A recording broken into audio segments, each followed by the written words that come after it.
అతి శ్రేష్టమైన పరిశుద్ధ నామంలో కూడి వచ్చిన మీ అందరికీ ప్రత్యేకమైన వందనాలు తెలియజేస్తున్నాను. పరిశుద్ధ వాక్యంలో నుంచి ఈ దినం దేవుని వాక్యార్థం ధ్యానించు నిమిత్తమై ఎఫెసీయులకు రాసిన పత్రిక అపోస్తలుడైన పౌలు ఎఫెసీయులకు రాసిన పత్రిక 5వ అధ్యాయము 18వ వాక్య భాగాన్ని చదువుకుందాం. మరియు మద్యముతో మత్తులై ఉండకుడి, దానిలో దుర్వ్యాపారము కలదు.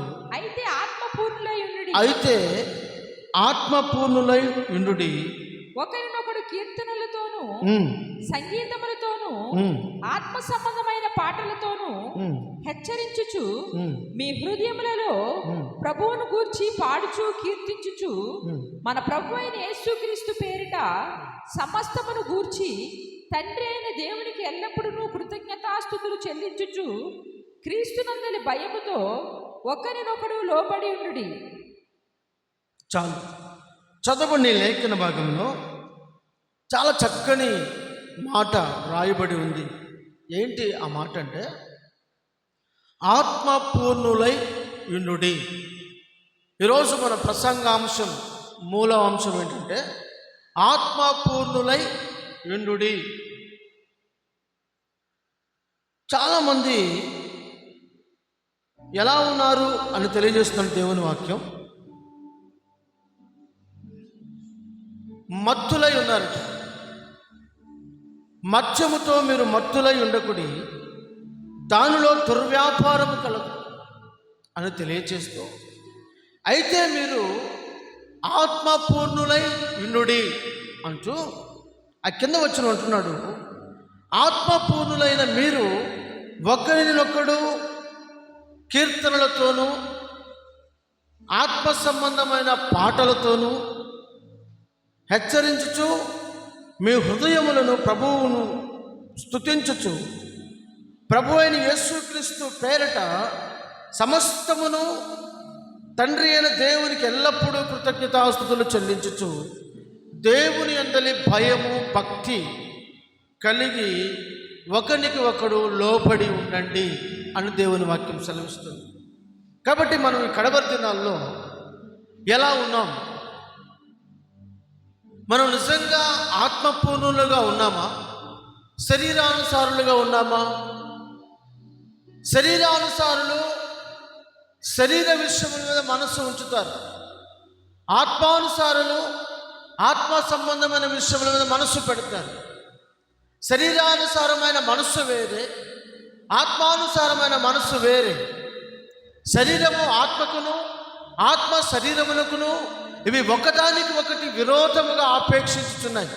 కనుక శరీరేచ్ఛలు జరిగించువాడు, శరీరేచ్ఛలు నెరవేర్చువాడు దేవుని చిత్తాన్ని జరిగించలేడు, దేవుని చిత్తంలో నిలిచి ఉండలేడు, దేవుని రాజ్యాన్ని చేరలేడు, దేవుని రాజ్యం కొరకు వాడు సిద్ధపడలేడు. కనుక ఈరోజు రాత్రి ఈ యొక్క పగటి కాల సమయంలో పునరుద్ధానపు దినమున దేవుడు మనతో మాట్లాడుతున్న శ్రేష్టమైన మాట ఏమిటంటే, మనము సిద్ధపడాలి. ఆత్మ సంబంధమైన పాటలతో, ఆత్మ సంబంధమైన వర్తమానాలతో, ఆత్మ సంబంధమైన ప్రార్థన జీవితాన్ని కలిగి నీ ఆత్మీయ జీవితం ఏ దిశగా నడిపించబడుతుంది, ఎటు వెళుతున్నావు, నీ పరిస్థితులు ఏంటి, వాటి గమ్యస్థానం ఏంటి, వాటిని పరీక్షించుకుంటూ ప్రభువు కొరకు నువ్వు సిద్ధపడవలసిన కడవరి దినాలలో మనం ఉన్నాం. ప్రభు రాకడ సమీపముగా ఉంది. అన్నిటి అంతము ముగించబడబోతుంది. కనుక నువ్వు సిద్ధపాటు కలిగి ఉన్నావా? నువ్వు ఏ జీవితాన్ని జీవిస్తున్నావు? ఆత్మ సంబంధమైన వ్యక్తిగా ఉన్నావా? శరీరానుసారమైన వ్యక్తిగా ఉన్నావా? నీవు పరిశీలన చేసుకోవాల్సిన అవసరత ఎంతైనా అవసరం ఉంది. ఆత్మపూర్ణులు ఎలా ఉంటారు, శరీరానుసారమైన మనుషులు ఎలా ఉంటారో మనకు లేఖన వాక్యం నుంచి కొన్ని సంగతులు మనం తెలుసుకుందాం. చూడండి, శరీరానుసారమైన మనుషులు వారు శరీర వాటి మీదనే దృష్టి పెడతారు. ఏమి తిందుమా, ఏమి త్రాగుదుమా, ఏమి ధరించుకుందామా, ఎలాగూ డబ్బు సంపాదించాలి, ఎలాగూ పేరు సంపాదించాలి, ఎలాగూ ఆస్తి సంపాదించాలి, ఎలాగూ ఉద్యోగాలు సంపాదించాలి, ఏ విధంగా సంపాదించాలి, సంపాదన. కనుక శరీరానుసారులు సంపాదన మీద దృష్టి పెట్టారు కనుక వారి డబ్బే, వారి సంపాదనే వారికి దేవుడు, వారి ధనమే వారికి దేవుడు. అందుకని దేవుని కోసం వారు ఏమీ చేయరు, కానీ వారి కోసం వారు ఏమైనా చేయడానికి సిద్ధపడతారు. సంపాదించాలి అనుకున్నవాడు ప్రభువు దినమును లక్ష్య పెట్టక, ప్రభువు దినమును విడిచిపెట్టి వారి సొంత పనికి వెళ్ళిపోతుంటారు, సొంత ఉద్యోగాలకు వెళ్ళిపోతుంటారు. తెలిసిన వాళ్ళ కోసం, అయిన వాళ్ళ కోసం, బంధువుల కోసం, రక్త సంబంధికుల కోసం, పెళ్ళిళ్ళ కోసం, పేరంటాల కోసం, చావుల కోసం వెళ్ళిపోతూ ఉంటారు. కానీ ఆత్మ సంబంధమైన వ్యక్తులు, ఆత్మ సంబంధమైన బిడ్డలు, ఆత్మీయులు ఏం చేస్తారంటే, ఈరోజు ప్రభువుని ఆరాధించే దినం, ఇది పరిశుద్ధ దినం, దేవుని స్తుతించే రోజు ఈరోజు, ఇది ప్రభువు దినం అని ప్రభువు సన్నిధికి పరిగెత్తుకుంటూ వస్తారు ఆసక్తితో. ఎలా వస్తారండి? ఆసక్తితో పెందలెక్కడనే ప్రభు దగ్గరికి పరిగెత్తుకుని వస్తారు. ప్రభు నిన్ను ఆరాధించాలి, స్తుతించాలి, మహిమపరచాలి, గణపరచాలి, నేను కీర్తించాలి, నా తండ్రి అయిన దేవుని నేను ఆత్మతో ఆరాధించాలని పూర్ణ బలముతో, పూర్ణ శక్తితో ఆరాధించడానికి ప్రభు సన్నిధికి పరిగెత్తుకుని వస్తారు. కానీ నువ్వు ఆత్మ సంబంధమైన వ్యక్తివా, శరీర సంబంధమైన వ్యక్తివా? ఆత్మ సంబంధమైన విషయం మీద దృష్టి పెడుతున్నావా, శరీర సంబంధమైన వాటి మీద దృష్టి పెడుతున్నావా? పరిశీలన చేసుకోవాల్సిన అవసరత ఉంది. దేవునికి స్తోత్రం, హల్లెలూయా. ఒక దినము దేవుని మందిరములో గడుపుట 1000 దినముల కంటే శ్రేష్టమైన దినం ఈ దినం. 1000 దినముల ఆశీర్వాదం తీసుకుని వచ్చే దినం ఈ దినం. కానీ భక్తిహీనులతో బయట నువ్వు కాలం గడుపుతున్నావా? ఆత్మీయులతో సంఘములో, దేవుని మందిర ఆవరణంలో చేరి నీవు ఆయన స్తుతిస్తూ ఉన్నావా? పరిశుద్ధుల గుంపులో ఉన్నావా, పాపుల గుంపులో ఉన్నావా? పరిశుద్ధుల గుంపులో చేరి నీవు ఆయనను మహిమపరచగలుగుతున్నావా, ఆరాధించగలుగుతున్నావా, స్తుతించగలుగుతున్నావా? జయకీర్తనలతో, స్తుతుల ధ్వనులతో నీవు ఆయనను మహిమపరచగలుగుతున్నావా? జయకీర్తనలతో, స్తుతుల ధ్వనులతో నువ్వు దేవుని మహిమపరచాలంటే దేవుని సన్నిధికి నువ్వు రావాలి. దేవుని మందిర ఆవరణలో నువ్వు నివసించాలి. దేవుని మందిర ఆవరణంలో నీ స్వరం వినపడాలి, నీ ముఖము కనబడాలి. దేవుని సముఖమునందు 6 దినములు నువ్వు ప్రయాసపడడానికి, నువ్వు కష్టపడడానికి దేవుడు నీకు 6 దినాలే ఇచ్చాడు. 7వ దినం అది ప్రభువు దినం, అది పరిశుద్ధ దినం, అది దేవుని స్తుతించే దినం, ఆయనను ఘనపరిచే దినం. కానీ ఎక్కడ ఉన్నావు నువ్వు? ఏ స్థితిలో చిక్కబడుకొని ఉన్నావు? ఏ పరిస్థితుల మధ్యలో ఉన్నావు? ఎవరి కోసం, దేనికోసం నువ్వు సమయాన్ని కేటాయిస్తున్నావు? ప్రభు కోసమా? ఆరాధన కోసమా? స్తుతించడం కోసమా? దేవుని మహిమపరచడం కోసమా? నీ ప్రాణాలతో దేవుని సన్నిధిలో నీ ప్రాణాత్మ దేహములతో ప్రాణమిల్లి స్తుతించడానికా, లేక మనుషుల కోసం? ఇది ఆత్మీయుల ఆరాధన, ఆత్మీయుల క్షేమస్థితి. ఆత్మీయులు ఆత్మ సంబంధమైన వాటినే వెతుకుతారు, పైనున్న వాటిని వెతుకుతారు ఆత్మీయులు. శరీరులు క్రిందున్న వాటి మీదనే దృష్టి పెడతారు, కిందున్న వాటి మీదనే వెతుకుతూ ఉంటారు. కనుక మనము ఆత్మీయులమై వర్ధిల్లుదుము గాక. హల్లెలూయా. చూడండి, చాలా జాగ్రత్తగా మీరు ఆలకించినట్లయితే మొదటిగా నువ్వు దృష్టి పెట్టాల్సింది, నువ్వు ఆత్మపూర్ణులుగా మారాలి. ఎలా మారాలి? ఆత్మపూర్ణులుగా మారాలి. ఆత్మ సంబంధమైన వ్యక్తిగా మారాలి. త్రాగుబోతాడు, వాడు రేయింపగళ్ళు త్రాగుతూనే ఉంటాడు. వాడు తిన్నా ఆ మత్తులోనే తింటాడు, వాడు పడుకున్నా ఆ మత్తులోనే నిద్రపోతాడు, వాడు మత్తులోనే కలవరిస్తాడు. అంటే వాడు మత్తులో పరిపూర్ణమై ఉన్నాడు. నీవు కూడా, మనమందరము ప్రతిరోజు దేవుని ఆత్మను పానము చేయాలంట. దేవుని ఆత్మను ఏం చేయాలి? పానము చేయాలి. పరిశుద్ధాత్మ యందలి ఆనందం. దేవుని రాజ్యం భోజనము పానము కాదు గాని పరిశుద్ధాత్మ యందలి ఆనందం. నీవు ఆత్మలో పరిపూర్ణుడు అవ్వాలి, ఆత్మలో పరిపక్వత చెందాలి, ఆత్మలో నువ్వు ప్రభు వైపు చూస్తూ నీ ఆత్మీయ జీవితాన్ని కొనసాగించాలి. దేవుని వాక్యము రాయబడింది, క్రీస్తు యేసునకు కలిగిన ఈ సంపూర్ణత మనకు కలుగు వరకు దేవుడు ఎలాగూ నియమించెను అని తెలియచేస్తున్నాడు. చూడండి,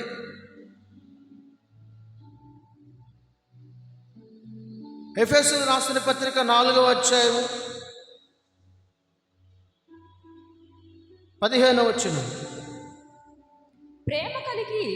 ప్రేమ కలిగి సత్యము చెప్పుచు క్రీస్తు వలె ఉండుటకు మనం అన్ని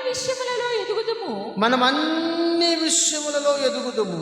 ఆయన శిరస్సై ఉన్నాడు, ఆయన నుండి సర్వ శరీరము చక్కగా అమర్చబడి. చాలు, అక్కడ రాయబడిన మాట,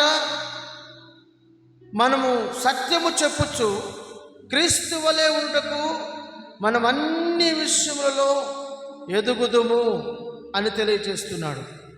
మరొక చోట కూడా రాయబడిన మాట ఏంటంటే, ఇదిగో మీరు క్రీస్తుకు కలిగిన ఈ సంపూర్ణతలోనికి ఎదుగునట్లుగా, క్రీస్తుకు కలిగిన పరిపూర్ణతలోనికి నివసించినట్లుగా అని దేవుని వాక్యం సెలవిస్తూ ఉంది. మనము ఆయన స్వభావమును ధరించుకున్న వారమై ఆయన సంపూర్ణతలోనికి మనం అందరము ఎదగాలని ప్రభువు మనకు తెలియచేస్తూ ఉన్నాడు. దేవునికి స్తోత్రం.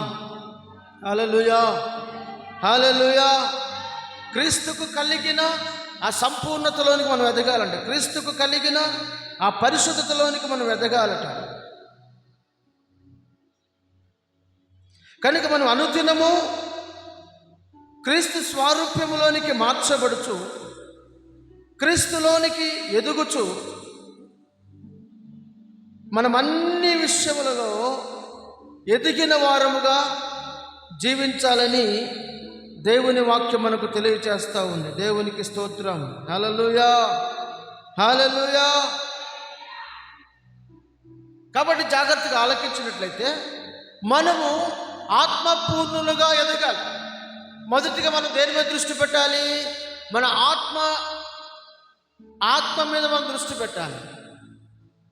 లోకస్తులు భౌతికంగా ఎదుగుతూ ఉన్నారు, మనము ఆత్మలో ఎదగాలి, ప్రార్థనలో ఎదగాలి, దేవుని వాక్యం అనుదినము చదువుటలో ఎదగాలి.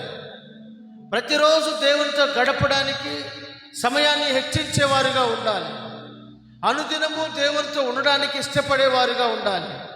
లోకము దాని ఆశలు గతించిపోవును కానీ దైవ చిత్తమును నెరవేర్చేవాడే నిరంతరము నిలుచును. దేవుని చిత్తాన్ని ఎరిగిన వారుగా, దేవుని నీతిని జరిగించేవారుగా మన జీవితాలలో మనము ఆత్మ సంబంధమైన వాటి మీద దృష్టి పెట్టుదుము గాక. చూడండి, మీకు తెలియజేస్తాను పరిశుద్ధ గ్రంథంలో నుంచి యోహాను రాసినటువంటి 3వ పత్రిక 1వ అధ్యాయము 2వ వచనం.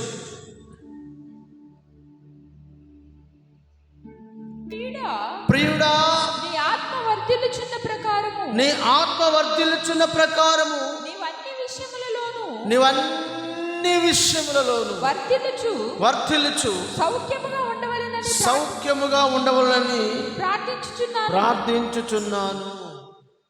ఈ లేఖన భాగములో తెలియజేస్తున్నటువంటి ప్రాముఖ్యమైన మాట ఏంటంటే, ప్రియుడా, నీ ఆత్మ వర్ధిల్లుచున్న ప్రకారము నీవన్ని విషయంలో సుఖముగా సౌఖ్యముగా ఉండాలి. మనం అన్ని విషయములో సౌఖ్యముగా ఉండాలి, సుఖముగా జీవించాలి. అది దేవుని చిత్తం. నీవు అన్ని విషయంలో సౌఖ్యముగా ఉండాలంటే నీవు ఆత్మలో ఎదగాలి. ఆత్మలో ఎదగాలి. కొందరు చూడండి, శరీర సంబంధమైన విషయాలు ఎదుగుతారు. కొందరి గురించి సాక్ష్యం వినబడుతూ ఉంటుంది. నీ అభివృద్ధి అందరికీ తేటగా కనబడాలట.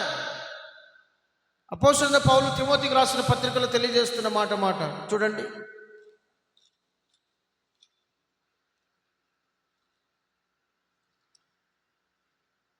తిమోతికి రాసిన మొదటి పత్రిక 4:15 నీ అభివృద్ధి అందరికీ తేటగా కనబడు నిమిత్తము అన్నాడు.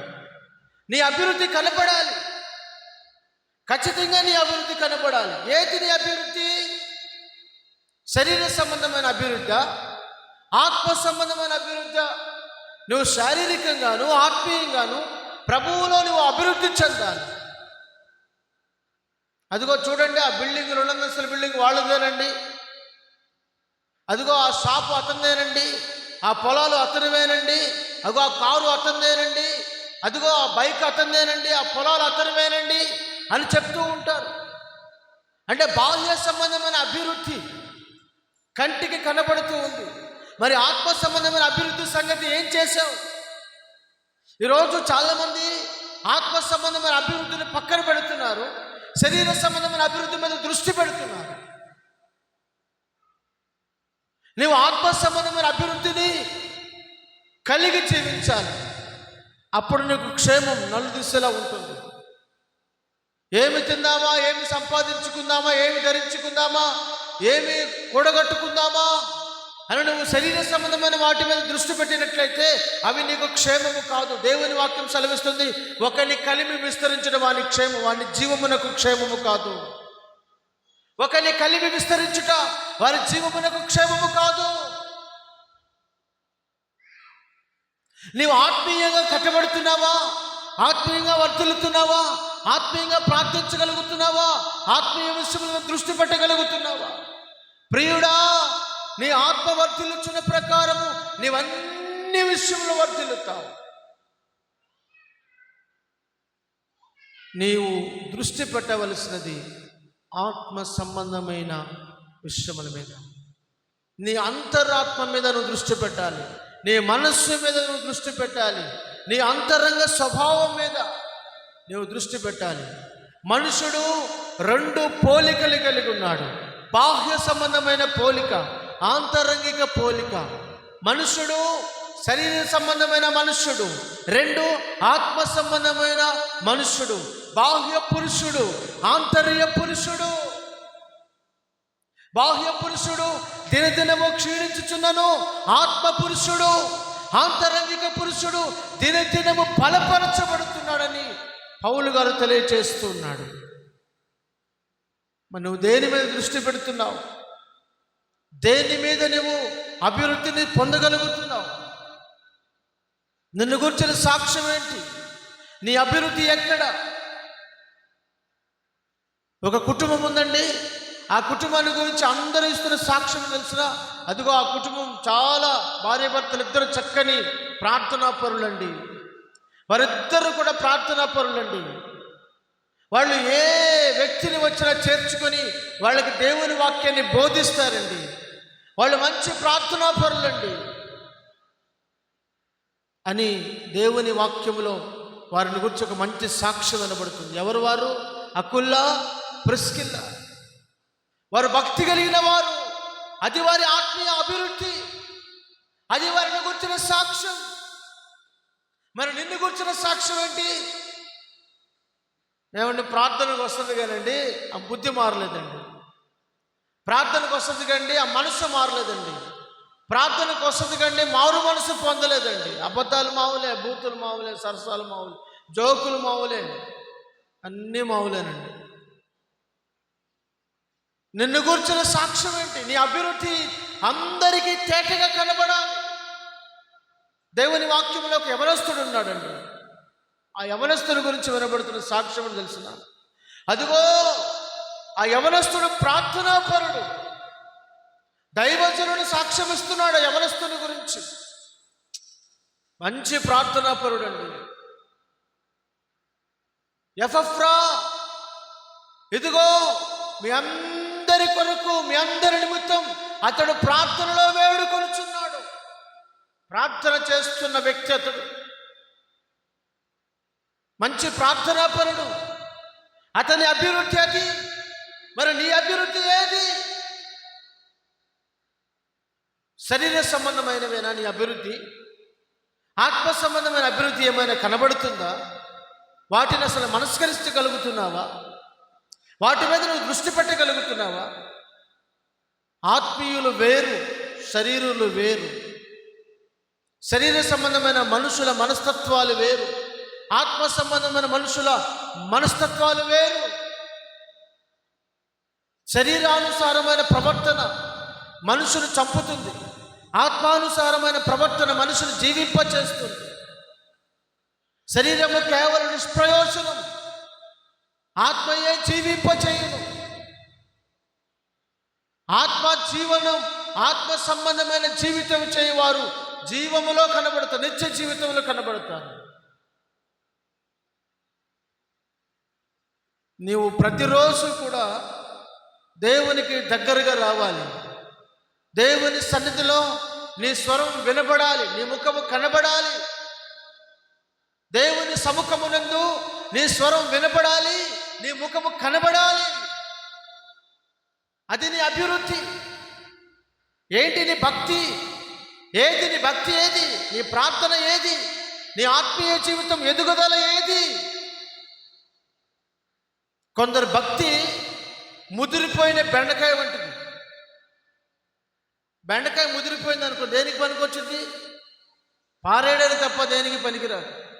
నీ భక్తి విషయంలో నువ్వు ముదిరిపోకూడదు. నీ భక్తి ఎప్పుడు కూడా లేతగా ఉండాలి. నీ భక్తి నీకు ముచ్చట పుట్టించాలని జీవితాన్ని. నిన్ను బట్టి నీవు దేవుని స్తుతించగలగాలి. అతిశయించేవాడు ప్రభువునందే అతిశయించాలి. నీ భక్తిని చూసి, నీ యథార్థతను చూసి, నీ నమ్మకత్వాన్ని చూసి, నీ మనస్సాక్షి నీ మీద ఏమని సాక్ష్యమిస్తుంది? నేరారోపణ చేస్తుందా? దేవుని స్తుతిస్తుందా? ప్రియుడా, నీ ఆత్మ వర్ధిల్లుచున్న ప్రకారం అన్ని విషయంలో సుఖముగా సౌఖ్యముగా వర్ధిల్లుతావు. నువ్వు అనుదినము ప్రభు పాదాల చెంత చేరి దేవుని కృప పొందాలి. కృప చేత నువ్వు బలవంతుడవుగా మార్చబడాలి.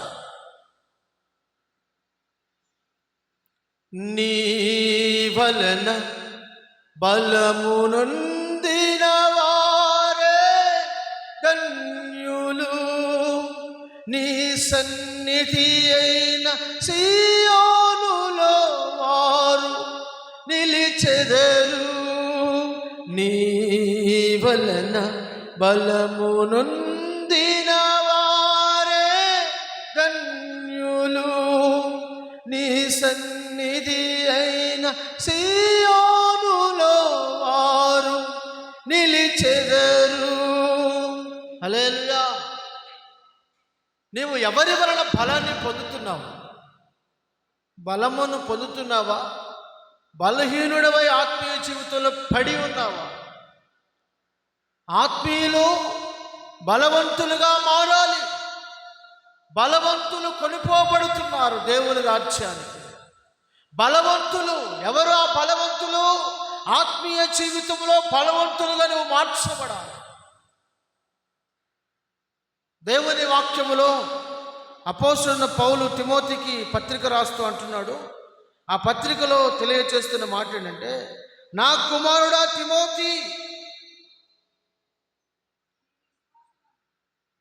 తిమోతికి రాస్తున్న 2వ పత్రిక 2వ అధ్యాయం 1వ వచనం, నా కుమారుడా,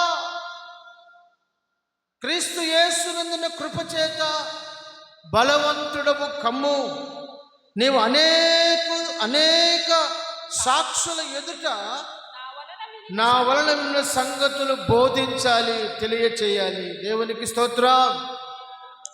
తిమోతికి తెలియచేస్తున్నాడు పౌలు గారు. తిమోతి ఎవరో తెలుసునా? బలవంతుడు, ఆత్మలో బలవంతుడు, పరిపూర్ణతలోనికి వచ్చినవాడు. కనుక నిన్ను గురించి వినబడుతున్న సాక్ష్యం ఏంటి? నువ్వు పరిపూర్ణుడవా?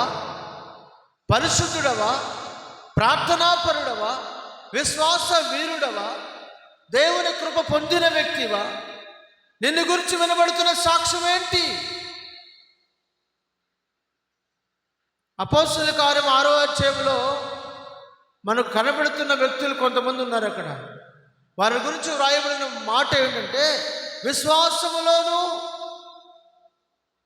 పరిశుద్ధాత్మతోను, విశ్వాసముతోను పరిశుద్ధాత్మతోను నిండుకున్న వాడైన స్టెఫను. అక్కడ స్టెఫను కనబడుతున్న మరికొందరు ఉన్నారు.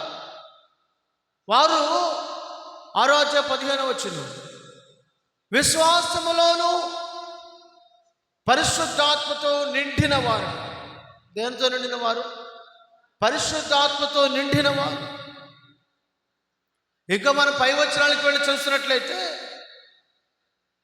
అతడు మాట్లాడుచు బోధించుచు ఉండగా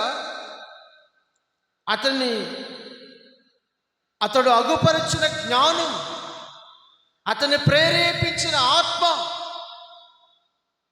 వారు ఎదిరింపలేకపోయిరి అని రాయబడి 10వ వచనం. మనం ఇందాక చూసిన మాట 5వ వచనం చూసాం. విశ్వాసంతో పరిశుద్ధాత్మతో నిండుకున్నవాడు స్టెఫెన్. అతడు దేవుని జ్ఞానము నొందినవాడు, దైవ జ్ఞానము నొందినవాడు. మరి నీకు ఏ జ్ఞానం ఉంది? కొందరికి దెయ్యాల జ్ఞానం, కొందరికి ప్రకృతి జ్ఞానం, కొంతమందికి మిడిమిడి జ్ఞానం, కొందరికి విపరీతమైన జ్ఞానం ఉంటుంది. ఉండవలసినవి తప్ప మిగతావన్నీ ఉంటాయి. అర్థమవుతుందండి? జ్ఞానం లేక జీవితాలు నాశనం చేసుకుంటున్నారు, జ్ఞానం లేక జీవితాలు పతనం చేసుకుంటున్నారు.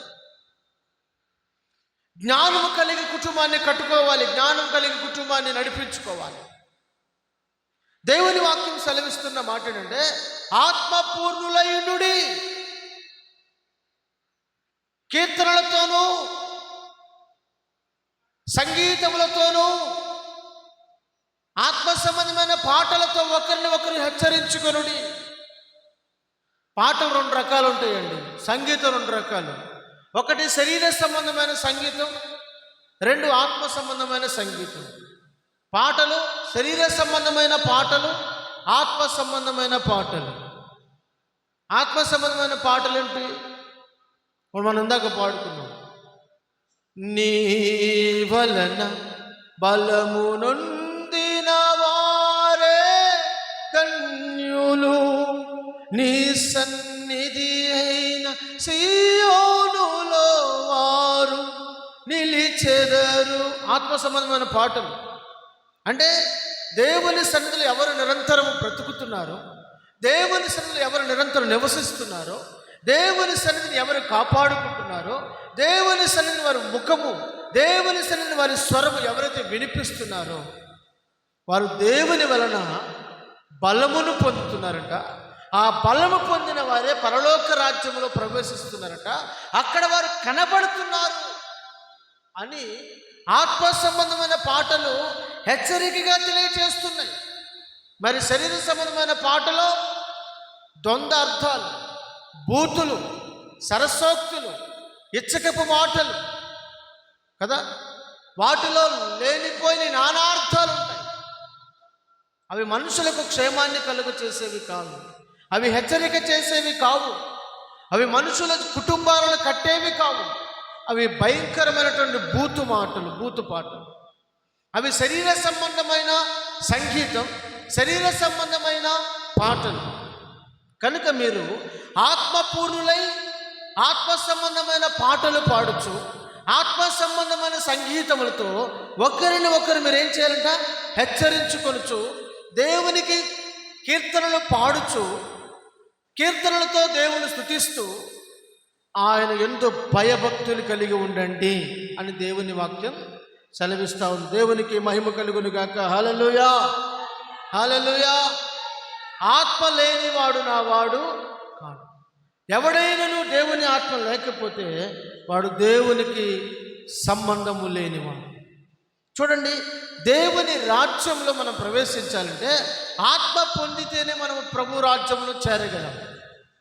ఒకడు క్రొత్తగా జన్మించాలంటే వాడు నీటి మూలముగా ఆత్మ మూలముగా జన్మించాలి. పరలోక రాజ్యం ప్రవేశించాలంటే నీటి మూలముగా ఆత్మ మూలముగా జన్మించాలి. కనుక మన జీవితంలో దేవుని రాజ్యం సమాధాన రాజ్యం. దేవుని రాజ్యం కత్తితో కూడిన రక్తపాతంతో కూడిన రాజ్యము కాదు. అది దేవుని రాజ్యం రక్తము ఒలికించి కట్టిన రాజ్యం కాదు. అనేకుల రక్తాన్ని చిందించి కట్టిన సామ్రాజ్యాలు ఎన్నో కూలిపోయాయి. కానీ ప్రభు స్వరక్తమిచ్చి సంపాదించిన సంఘం, ప్రేమతో కట్టిన సంఘం, సమాధానంతో కట్టినటువంటి రాజ్యం నేటికి కూడా అది నిలిచే ఉంది. కనుక మనము శరీర సంబంధమైన మనుషుల వలె ప్రవర్తించక, శరీర సంబంధమైన మనుషుల వలె జీవించక, మనము ఆత్మీయులుగా బ్రతకాలి. నిన్ను గురించి ప్రజలు ఏమని సాక్ష్యం ఇవ్వాలంటే, మంచి నమ్మకస్తురాలండి, నిజంగా దేవుని నమ్మింది కనుక ఆమెలో భక్తి ఉందండి, ఆమెలో ప్రార్థన ఉందండి, దేవుని నమ్ముకుంది కాబట్టి ఆమె మంచి యథార్థవంతురాలండి, ఆమె ఎక్కడ కూడా తప్పు చేయదని నిన్ను గురించి సాక్ష్యం వినపడాలి. అది దేవుడు మెచ్చదగిన సంతోషకరమైన సాక్ష్యం. కానీ నిన్ను గురించి ఏం సాక్ష్యం వినబడుతుందో నీకే తెలుసు, నీ అంతరాత్మకు తెలుసు. నువ్వు ప్రభువుని ఘనపరుస్తున్నావా? నీ దేహముతో దేవుని స్తుతిస్తున్నావా? పౌలు గారు అంటాడు, నా బ్రతుకు మూలముగాను సరే, నా చావు మూలముగాను సరే, నా శరీరమందు ఆయన నామము ఘనపరచబడాలని కోరుకుంటున్నాను అంటున్నాడు. నువ్వు చేసే వ్యాపారం, నువ్వు చేసే బిజినెస్, నువ్వు చేసే ఆ యొక్క చేతి పని, నువ్వు చేసే ఆ యొక్క ఉద్యోగంలో, నువ్వు చేసే ప్రతి స్థలములో నిన్ను దొంగగా ముద్రిస్తున్నారా? వ్యభిచారిగా ముద్రిస్తున్నారా? లేకపోతే నిన్ను గురించి ఏమని సాక్ష్యం బయటకు వస్తావు? కొండేల మారిగా సాక్ష్యం వస్తుందా? తంటాల మారిగా సాక్ష్యం వస్తుంది? నిన్ను గురించి ఏంటి సాక్ష్యం? నువ్వు ఆత్మ సంబంధమైన మనుష్యుడిగా, ఆత్మ సంబంధమైన వ్యక్తిగా పరిపూర్ణతలోనికి నువ్వు రావాలి, పరిశుద్ధతను స్వతంత్రించుకోవాలి, పరలోక రాజ్యంలో ప్రవేశించాలంటే నువ్వు ఆత్మ సంబంధమైన వ్యక్తిగా మారాలి. నీ శరీరంలో అణువణువున పరిశుద్ధతను నువ్వు పరిశుద్ధత కొరకు నువ్వు ప్రాకులాడాలి. దేవునికి స్తోత్రం, హల్లెలూయా. మరి ఆత్మ సంబంధమైన మనుషులు ఎలా ఉంటారు? ఆత్మ సంబంధమైన మనుషులు ఎలా ఉంటారు? చూడండి, గలతీయులకు రాసిన పత్రికలో 5వ అధ్యాయము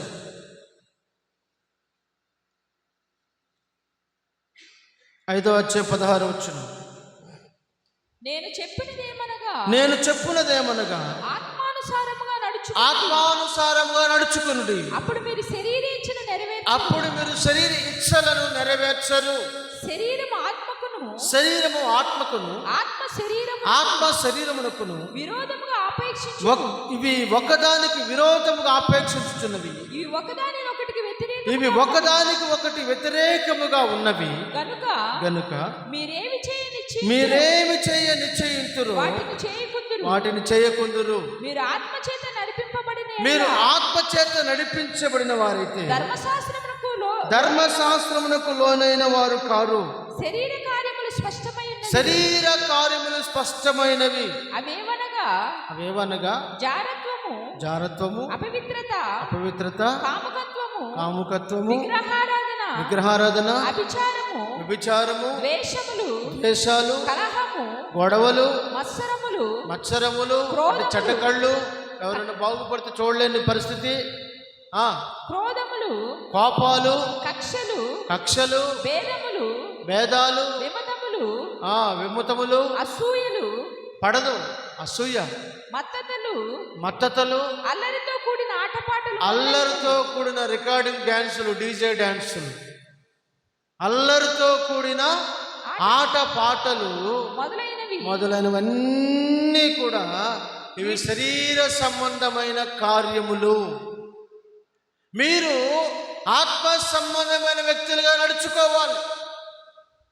పౌలు గారు తెలియజేస్తున్నాడు, ఆత్మానుసారంగా నడుచుకోనండి, అప్పుడు శరీరేచ్ఛలను నెరవేర్చరు. శరీరమేమో ఆత్మకు విరోధముగా, ఆత్మ ఏమో శరీరమునకు విరోధముగా, ఇవి ఒకదానికొకటి విరోధముగా అపేక్షిస్తున్నాయి. శరీరము చెప్పినది మనసు చేయాలా, ఆత్మ చేయాలా? ఆత్మ చెప్పుతున్నది శరీరము జరిగించాలా?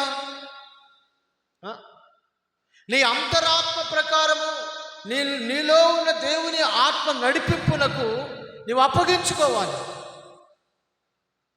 శరీరం ఏం చేస్తుందంటే, అలసిపోయావులే, దేవుని మందిరంలో ఫ్యాన్ తిరుగుతూ చక్కగా నిద్రపో అంటుంది శరీరం. అది శరీర సంబంధమైన మనసు.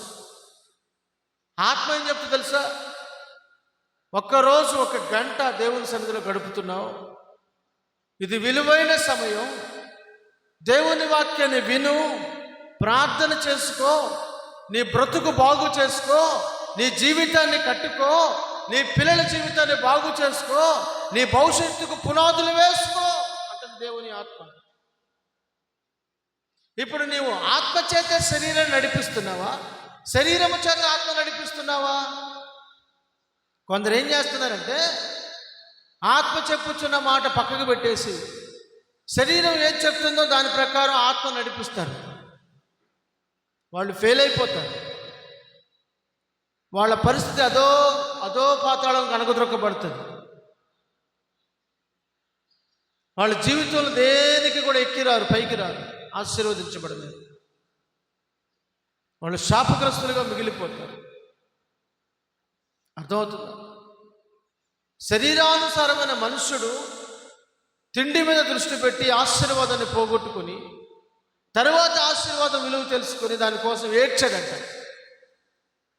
ఆత్మ సంబంధమైన మనుషుడేమో దేవుడిచ్చిన శ్రేష్టమైన దాన్ని గుర్తించాడు, దానికోసం ప్రాకులాడాడు, దానికోసం ప్రాధాన్యపడ్డాడు, దానికోసం కన్నీరు విడిచి దేవుని సన్నిధిలో పోరాడి సంపాదించుకున్నాడు. ఏశావు శరీర సంబంధమైన మనుష్యుడు, యాకోబు ఆత్మ సంబంధమైన మనుష్యుడు. అలాగే ఇస్సాకు ఆత్మ సంబంధమైన మనుష్యుడు, ఇష్మాయేలు శరీర సంబంధమైన మనుష్యుడు, కయ్యోను శరీర సంబంధమైన మనుష్యుడు, హేబేలు ఆత్మ సంబంధమైన మనుష్యుడు. నీవు ఆత్మ సంబంధమైన మనుష్యుడిగా ఉన్నావా, శరీర సంబంధమైన మనుష్యుడిగా ఉన్నావా? ఒక రాజు సాక్ష్యం ఇస్తున్నాడు, ఇదిగో ఇతని వంటి మనుష్యుని మనము కనుగొనగలమా? ఇతడు ఆత్మ సంబంధమైన మనుష్యుడు, ఇతడు ఆత్మ నేత్రాలు కలిగిన వాడు, ఇతడు ఆత్మ సంబంధమైన ఆత్మ కలిగిన వాడు, దేవుని ఆత్మ కలిగిన వాడని యోసేపుని గురించి సాక్ష్యం ఇస్తున్నాడు రాజు. ఫరో రాజు సాక్ష్యం ఇస్తున్నాడు, ఇతడు ఆత్మ సంబంధమైన మనుష్యుడు, ఇతడు ఆత్మ సంబంధమైన నేత్రములు కలిగిన వాడు, దేవతల ఆత్మ కలిగిన వాడు. మరి నీ సంగతి? శరీర సంబంధమైన మనుషులు శరీరానుసారమైన వాటి మీదే దృష్టి పెడతారు. చూడండి ఆ మాట, రోమిలికి రాసిన పత్రిక అపోస్తలుడైన పౌలు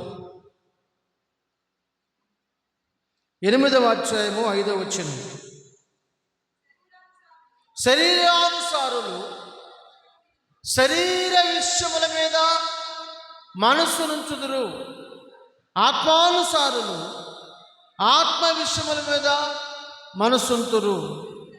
శరీరానుసారమైన మనస్సు మరణము, ఆత్మ సంబంధమైన ఆత్మానుసారమైన మనస్సు జీవమును సమాధానమునై ఉన్నది. సమాధానం, పీస్ ఆఫ్ మైండ్, సమాధానకరమైన మనస్సు, సమాధానకరమైన జీవితం, సమాధానకరమైన భక్తి, నెమ్మది కలిగిన భక్తి చేస్తుందట. ఏది? ఆత్మానుసారమైన మనస్సు. కానీ శరీరానుసారమైన మనస్సు అది ఘోరమైనది. 7వ వచనం తెలియజేస్తుంది చూడండి. ఏలయనగా శరీరానుసారమైన మనస్సు దేవునికి విరోధమైనది. అది దేవుని వాక్యానికి, ధర్మశాస్త్రం అంటే వాక్యం, దేవుని మాట, దేవుని వాక్యమే దేవుని మాట, దేవుని మాటే దేవుడు, దేవుడే వాక్యం, వాక్యమే యేసు. కనుక యేసుకు లోబడదు, వాక్యానికి లోబడదు, ధర్మశాస్త్రానికి లోబడదు, పరలోక రాజ్యానికి లోబడదు, వాక్యమయున్న యేసుకు మాట వినదు. ఏది? శరీరానుసారమైన మనస్సు కలిగిన వారి గురించి మాట్లాడుతున్నాడు.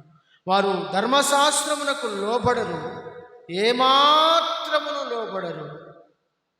కాగా శరీర స్వభావము గలవారు దేవుని సంతోషపరచలేరు. ఎప్పటికీ కూడా వారి జీవితంలో దేవుణ్ణి సంతోషపరచలేరు. వాళ్ళు ప్రార్థన చేయొచ్చు, పరిచర్య చేయొచ్చు, మందిరానికి వెళ్ళొచ్చు, కానుకలు ఇవ్వచ్చు, మందిరంలో ఇంకేమైనా చేయొచ్చు, కానీ వాళ్ళని బట్టి దేవుడు ఎన్నడూ కూడా సంతోషించడు. ఎందుకని? వారు పైపైన భక్తి చేస్తున్నారు, పైపైన భక్తి. కొందరు భక్తి పైపైన భక్తి, అది లోతైన భక్తి కాదు, అంతరంగంలో ఉంచే భక్తి కాదు, లోపల నాటబడిన భక్తి కాదు, అది పైపైన నాటబడిన భక్తి. అందుకే వాళ్ళ జీవితాలు పైపైన నడిపించబడుతూ ఉంటాయి. పైపైన వేషాలు వేస్తూ ఉంటారు, పైపైన రంగులు అద్దుతూ ఉంటారు, పైపైన మెరుగులు మెద్దుతూ ఉంటారు. అర్థమవుతుందా మీకు? పైపైన భక్తి, ఒక లోతైన ఆశీర్వాదం, ఒక లోతైన భక్తి, ఒక లోతైన ప్రార్థన జీవితం, ఒక లోతైన పశ్చాత్తాపంతో కూడిన ప్రార్థన వారి జీవితంలో ఎన్నడూ చూడరు. విరిగి నలిగిన హృదయముతో కూడిన ప్రార్థన, విరిగి నలిగిన హృదయముతో కూడిన భక్తి వాళ్ళలో కనిపించదు. వచ్చామా ఈరోజు ప్రార్థనకి, కూర్చున్నామా, చల్లగా ఫ్యాన్ గాలికి వాతావరణం చల్లగా ఉందా, అనుకూలంగా ఉందా, చక్కగా నిద్రపోయామా, ఆమెను అన్నారా, ప్రార్థన చేయించుకున్నామా, ఇంటికి తిరిగి వెళ్ళిపోయామా, అంతే, అయిపోయింది ప్రార్థన. ఈరోజు ఆదివారం ప్రార్థన అయిపోయింది. అర్థమవుతుందా? పైపైన భక్తి. ఈ పైపైన భక్తి చేసే వారి జీవితాలు ఎలా ఉంటుంది తెలుసా? ఏ ఎండకి ఆ గొడుగు పడతారు, ఏ ఎండకి ఆ గొడుగు.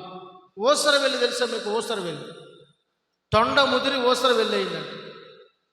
కొంతమంది భక్తి జీవితాలు అలా ముదిరిపోతూ ఉంటాయి, ముదిరిపోయి ఓసర వెళ్ళిలాగా తయారవుతారు.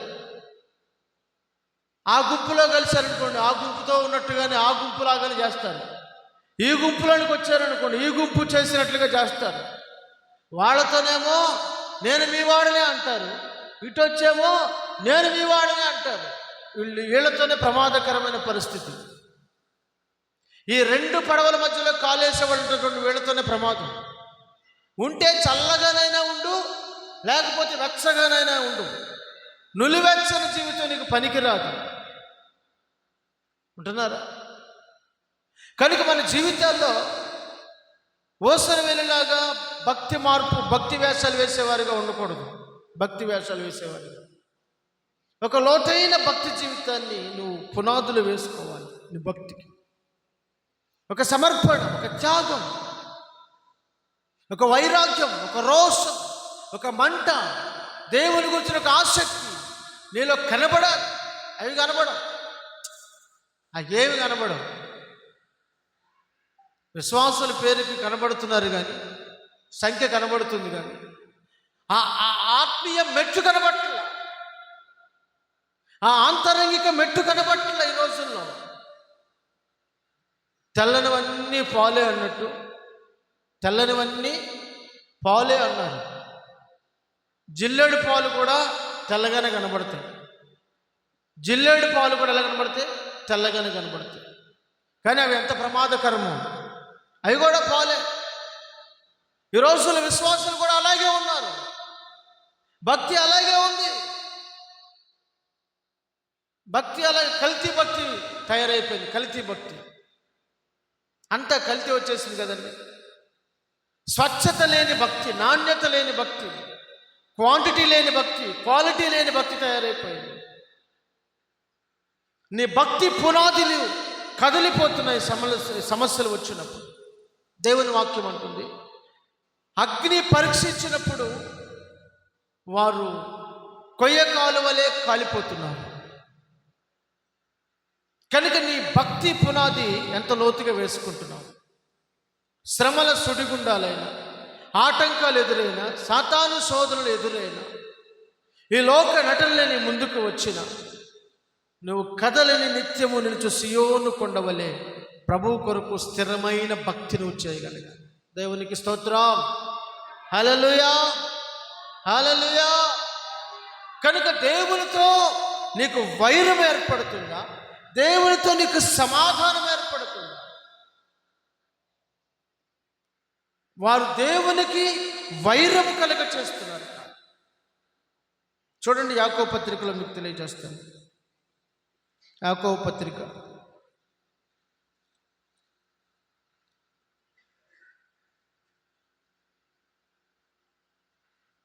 4వ అధ్యాయం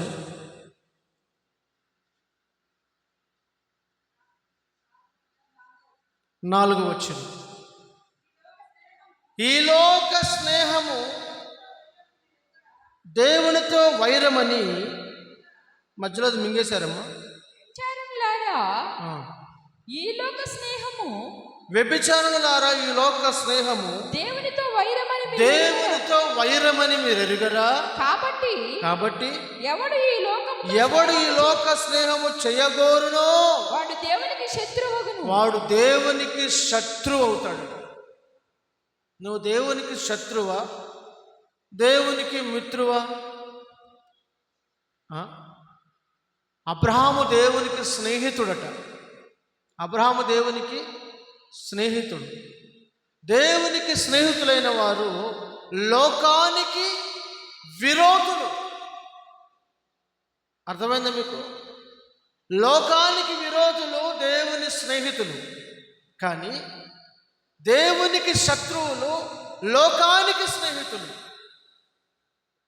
లోక స్నేహం కొందరికి లోక సంబంధమైన స్నేహం, లోకాశలు, లోక సంబంధమైన కోరికలు, లోక సంబంధమైన తృష్ణ, లోక సంబంధమైన విపరీతమైన ఆశలు. లోక స్నేహము పరలోకమందున దేవునితో వైరం. ఈ లోక స్నేహము చేయగోరువాడు దేవునికి శత్రువు అవుతాడు. దేవునికి ఏమవుతాడు? శత్రువు. దేవుడికి ఒక శత్రువు ఉన్నాడు. ఎవడు? సాతాను. మీరు కూడా దేవునికి శత్రువు అవుతున్నారా? వాడితో కలిసి నీకు శత్రువు అయితే నాకు కూడా శత్రువేలే అంటున్నారా? మీ ఇంటి పక్కన వాళ్ళు అంటారు, నాతో స్నేహం చేయాలని వాడితో మాట్లాడతాడు. అప్పుడు వాడికి శత్రువు అయిన వాడు నీకు కూడా ఏమవుతాడు? శత్రువు అవుతాడు. అర్థమైందా? మీ ఇతర స్నేహితులు కనుక ఆడితో శత్రువు మీకు. వాస్తవానికి నీకు వాడికి ఏ శత్రుత్వం లేదు. ఇదిగో వీడితో స్నేహం చేసావుగా, వీడిని బట్టి నువ్వు కూడా ఆడికేమయ్యావు? శత్రువు అయ్యి. కొంతమంది పరిస్థితి అలా ఉంటుంది.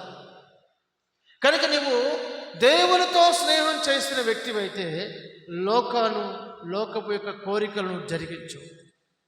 నువ్వు ఆత్మ సంబంధమైన వ్యక్తిగా, ఆత్మ సంబంధమైన మనుషుడిగా, ఆత్మ సంబంధమైన మనస్సు కలిగిన వ్యక్తిగా నీవు జీవించాలి. దేవునికి స్తోత్రం. హల్లెలూయా, హల్లెలూయా. ఆత్మ సంబంధమైన మనుషుడు ఎలా ఉంటాడంటే సమాధానము కోరుకుంటాడు, సమాధానం కలిగి ఉంటాడు, సమాధానమును వెతుకుతాడు, సమాధానం కొరకు ప్రాకులాడతాడు. చూడండి, పరిశుద్ధ గ్రంథంలో రాయబడిన మాట, చాలా చక్కని మాట రాయబడింది.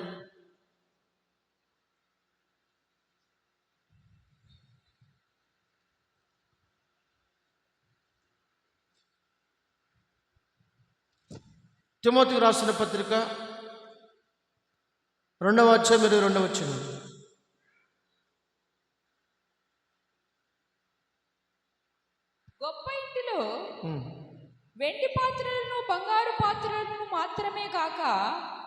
కర్రవియు మట్టివియు కూడా ఉండును, వాటిలో కొన్ని ఘనతకును కొన్ని ఘనహీనతకును వినియోగింపబడును. 2 తిమోతి పత్రిక 2:22.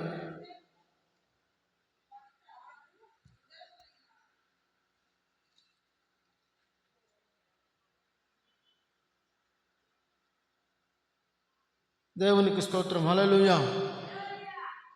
ఒక చోట రాయబడి ఉంటుంది, అది అక్కడ ఏమని రాయబడిందంటే, మీరు సమాధానమును బంధము చేత బంధించబడి సమాధానం వెతికి వెంటాడుము అని రాయబడింది.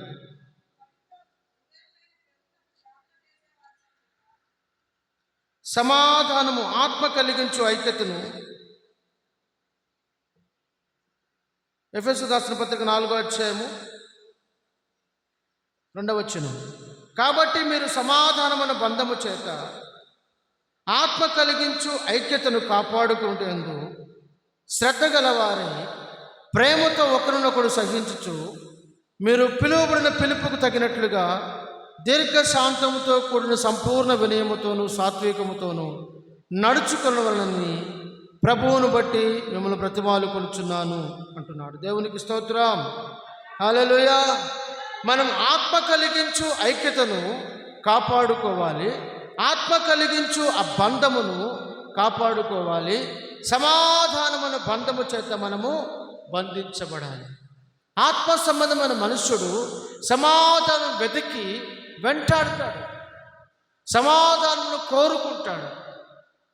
లోతు కాపరులకును అబ్రహాము కాపరులకును వైరము వచ్చినప్పుడు, అబ్రహాము ఆత్మీయతలో పెద్దవాడు, తను తగ్గించుకొని లోతుతో అంటున్నాడు, ఇదిగో నీ ఎదుట చాలా విస్తారమైన పట్టణం ఉంది, నీవు ఇటుగా వెళితే నేను అటుగా వెళతాను, నువ్వు తూర్పుకు వెళితే నేను పడమరకు వెళతానని తను తగ్గించుకొని చెప్పాడు.